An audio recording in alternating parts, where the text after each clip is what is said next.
चीज नहीं थी तो मैं कुछ भी नहीं थी।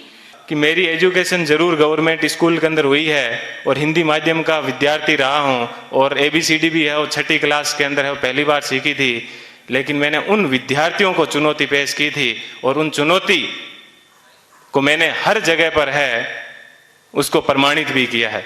मैंने मेरे जीवन की जो सबसे पहले शुरुआत की थी वो पटवारी से की थी।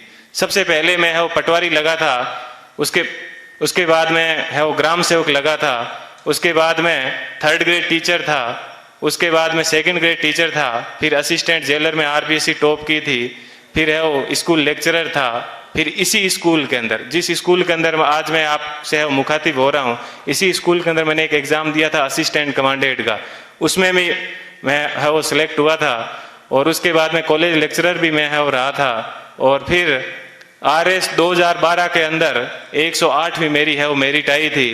तो उसके मैं वर्तमान में है वो राजस्थान तहसीलदार सेवा के अंदर हूँ और वहाँ पर भी मैं एक आपको बात बताऊंगा। देखिए ईश्वर अपने से क्या चाहता है, कब चाहता है कि अपने को जीवन में कभी भी उदास नहीं होना चाहिए।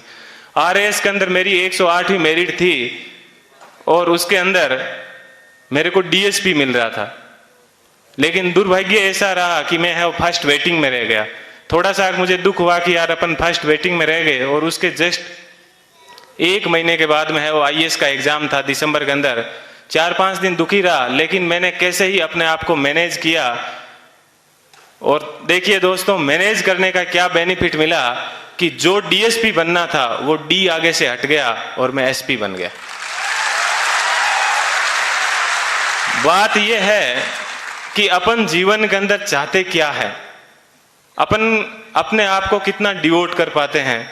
तो आज मुझे है वो IAS के अंदर 170वीं मेरिट है वो मिली और मैं जनरल कैटेगरी से है वो बिलोंग करता हूँ, तो मुझे IPS मिला।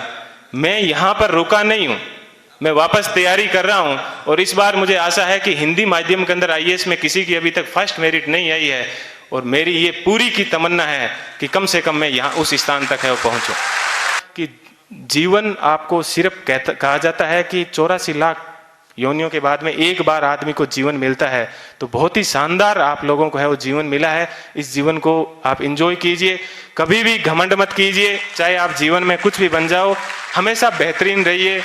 और आप लोगों से मैं वो आशा करता हूँ कि अगले साल जब प्रोग्राम होगा तो आप सब लोग हैं वो यहाँ पर आने का मौका मिले। थोड़ी सी देर पहले मैं देख रहा था कि मालाएं कम पड़ रही थी, तो अगले साल इतनी संख्या माना कि सब मालाएं कम पड़ जाए, ठीक है, इतनी संख्या में यहाँ पर आना और तब इनको है और रियल खुशी होगी इस कोचिंग संस्थान को। पुनः मैं एक बार इस कोचिंग संस्थान को बहुत बहुत धन्यवाद देता हूँ। हमेशा दिमाग में एक बात ध्यान रखिएगा कि मुझे किसी मैगजीन के कवर पेज पे आना है। मुझे भी जीवन में उसी दिन खुशी हुई कि इस बार जब PD के ऊपर सब जगह पर मुझे कवर पेज के ऊपर है वो जगह मिली। ऐसी चीज हमेशा ध्यान रखना कि मुझे क्रॉनिकल PD सब जगह कवर पेज में मिला और आज क्रॉनिकल पे प्रेम सुख डेलू के नाम से या यूट्यूब के ऊपर अनेक वीडियो चलते हैं, तो मुझे बेहद खुशी होती है। आप भी अपने जीवन में ऐसे टारगेट रखना और हमेशा युवाओं को है वो प्रेरणा देते रहना। कभी सिलेक्शन होने के बाद में ये मत कहना कि ये एग्जाम बड़ा हार्ड है, हमेशा ये कहना बहुत इजी है और यदि मैं कर सकता हूं तो आप भी ये एग्जाम है वो कर सकते हो। एक बार पुनः आप सभी लोगों को है वो मेरा धन्यवाद। क्योंकि धीरता वीरता को हरा देती है और धैर्य शौर्य को परास्त कर देता है।